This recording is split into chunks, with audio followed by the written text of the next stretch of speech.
এই মুহূর্তে ঢাকা মেডিকেলে আছেন সহকর্মী মাসুদুর রহমান, সরাসরি যাচ্ছি তার কাছে।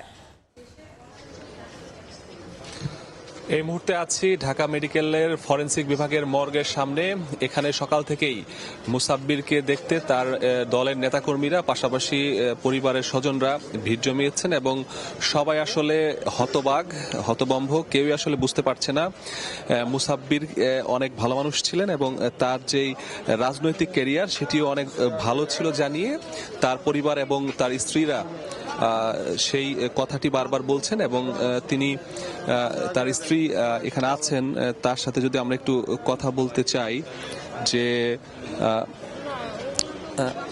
আপনি কালকে থেকেই বিভিন্ন সময় দেখেছেন, এই কথাটি শুনেছেন, কি মনে হয় যে আসলে এখন পর্যন্ত কি আঁচ করতে পারছেন যে কেন তাকে হত্যা করা হয়ে থাকতে পারে, বা কি বলেছে কখনো হত্যার বিষয়ে কোনো হুমকি? এরকম তো কখনো কিছু শুনি না, কারণ ও কারোর সাথে কথা বলতো বা ফোন আসলে সবার সাথেই সুন্দরভাবে ফ্রেন্ডলি কথাবার্তা হতো।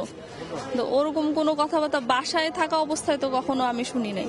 এখন বাহিরে ওর ফোনে আসছে কিনা বা ওর ফোনে এরকম কোনো কিছু আছে কিনা, তো হয়তো বা ফোন দুইটা পাওয়া গেলে বা লাস্ট কল কে দিল, ওকে ওইখানে কে নিল, ফোন না পাওয়া গেলেও তো আমরা এখনো কিছু জানতে পারতেছি না।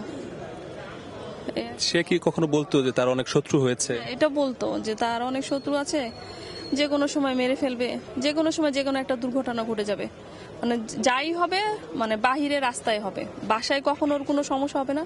এগুলো দুর্ঘটনা ঘটলে রাস্তাটাই ওর জন্য রিস্কি।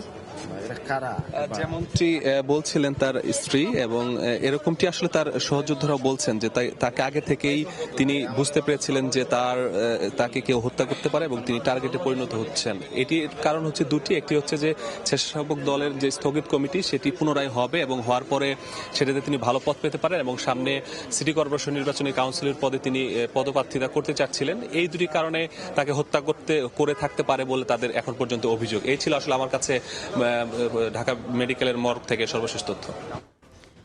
যুক্ত ছিলাম ঢাকা মেডিকেলে।